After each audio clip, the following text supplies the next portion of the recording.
Halo, selamat malam dokter. Perkenalkan, nama saya Heidi Lovinia Mayai, angkatan 2020 yang mengontrak modul hemato-onkologi. Sebelumnya mohon maaf dokter atas suara saya yang sedang terganggu, tapi ini tidak akan menutup kemungkinan untuk membiarkan saya tidak bisa menjelaskan dengan baik tentang materi PBL 3 yang akan saya jelaskan secara ringkas melalui mind map yang telah tertera pada slide ini. Iya, untuk tidak membuang-buang waktu, langsung saja kita masuk tentang materi leukemia limfositik akut. Di sini yang pertama yaitu terdapat klasifikasi. Nah, untuk klasifikasinya sendiri ada banyak sekali klasifikasi dari dari leukemia limfositik akut dan kita akan membahas satu persatu. Yang pertama yaitu terdapat leukemia myelogenous akut atau yang biasa disingkat dengan AML. Nah, AML ini sebenarnya merupakan jenis leukemia yang agresif, di mana ini yang paling umum terjadi pada orang dewasa, tapi tidak menutup kemungkinan untuk tidak terjadi pada anak-anak. Ini juga dapat mempengaruhi dan dapat dimulaikan pada sumsum tulang, dan ini juga dapat menyebar secara cepat sampai ke dalam darah. Nah, dari dalam darah ini AML dapat menyebar ke dalam beberapa sistem yang ada di dalam tubuh kita. Yang pertama, dia dapat menyebar ke dalam sistem saraf pusat, dan sistem saraf pusat ini dia uh, merupakan otak dan juga sumsum tulang belakang.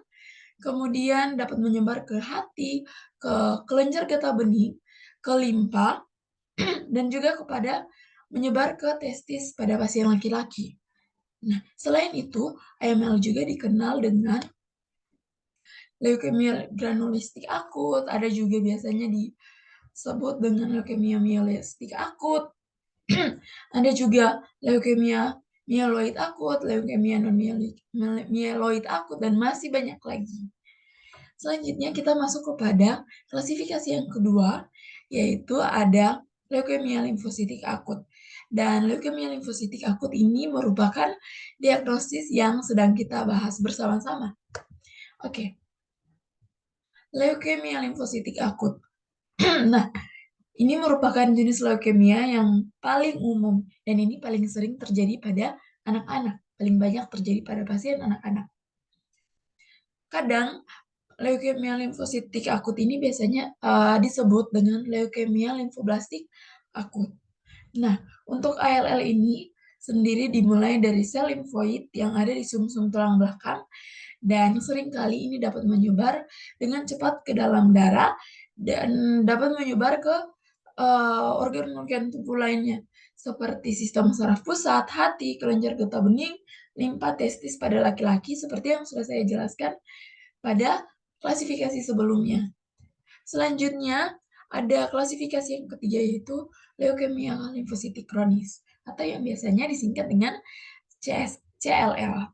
Nah, leukemia limfositik kronis ini merupakan jenis leukemia yang tumbuh lambat dan juga biasanya mempengaruhi orang dewasa tua, yang lebih tua.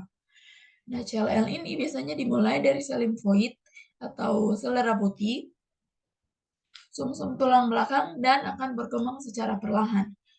Selanjutnya kita masuk kepada CML atau disebut dengan leukemia myelogenous kronis. Nah, untuk CML ini sendiri biasanya menyerang orang dewasa, bukan anak-anak. Dan kadang CML ini juga biasanya disebut dengan leukemia myeloid kronis. Dan yang terakhir yaitu ini terdapat klasifikasi yang terakhir yaitu adalah leukemia myelomonostik kronis atau yang biasa disingkat dengan CMML. Nah, untuk CMML ini biasanya dia memiliki perbesaran pada limpa, kemudian dia terdapat kekurangan pada beberapa jenis sel darah, dan terdapat banyak sekali monosit atau sejenis sel darah putih. CMML ini biasanya menyerang pada orang dewasa dan menyerang ini pada orang dewasa yang lebih tua atau sudah lansia. Nah, itu merupakan klasifikasi dari leukemia limfositik akut. Selanjutnya kita masuk kepada etiologinya. Mohon maaf, di sini saya tidak mencantumkan etiologinya, tapi izinkan saya untuk menjelaskan saja bahwa penyebab atau etiologi dari leukemia limfositik akut ini ada beberapa. Yang yang pertama yaitu biasanya karena paparan radiasi Penion yang biasanya ini dikaitkan dengan adanya peningkatan risiko dari beberapa subtipe leukemia. Etiologi selanjutnya yaitu karena paparan dari benzana. Nah, ini merupakan salah satu faktor risiko dari leukemia pada orang dewasa, khususnya pada AML.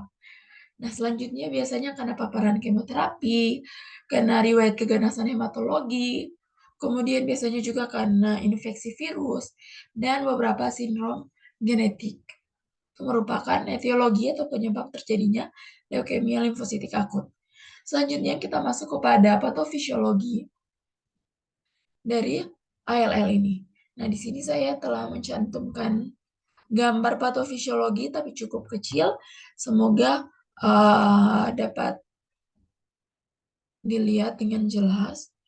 Tapi kalau tidak dapat dilihat dengan jelas, izinkan saya untuk menjelaskan saja. Semoga dapat dipahami dengan baik.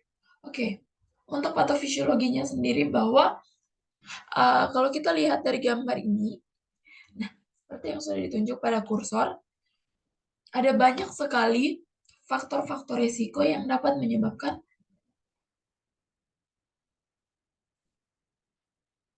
mohon maaf, ada banyak sekali faktor-faktor risiko yang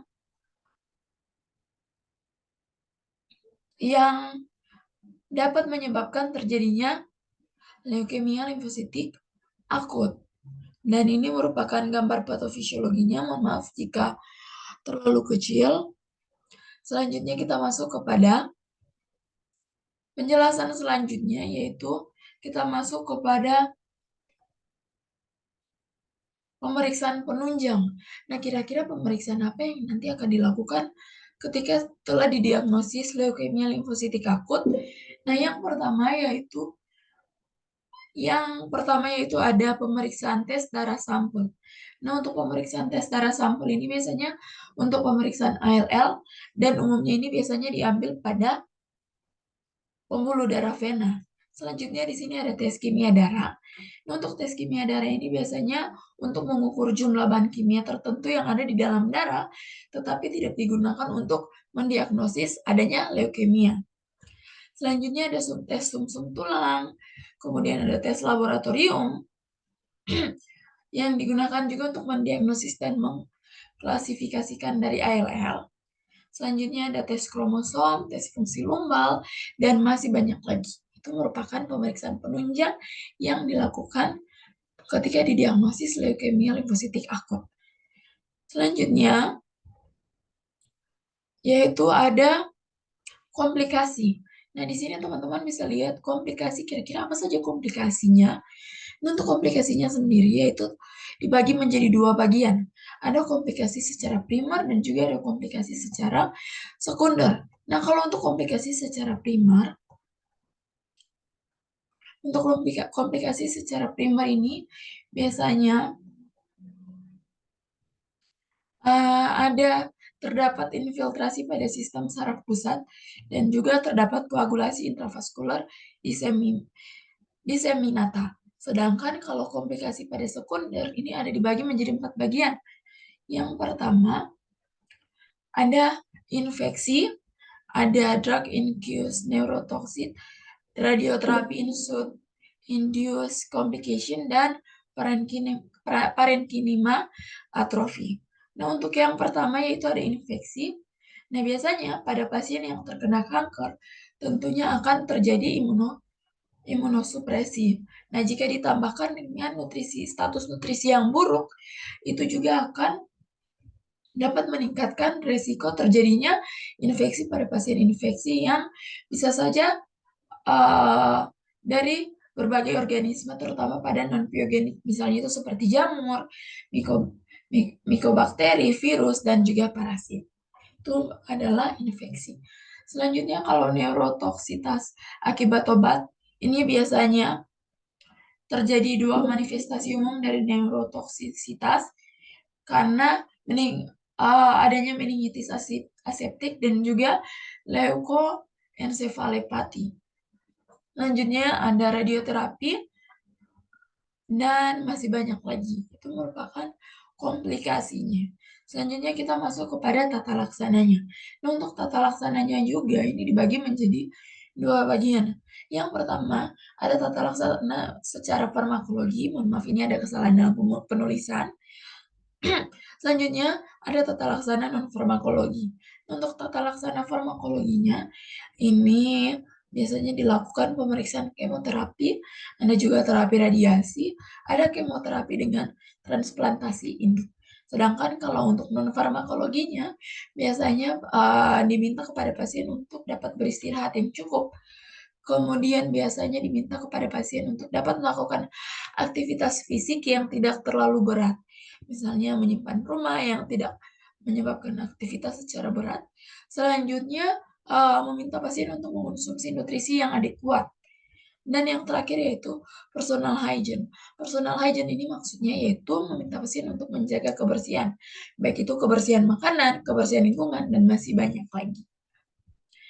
Baik, cukup sekian penjelasan saya tentang materi PBL 3 yaitu tentang leukemia limfositik akut. Mohon maaf atas ketidaknyamanan karena suara saya yang sedang terganggu, tapi semoga pada penjelasan ini dapat dimengerti dan dipahami.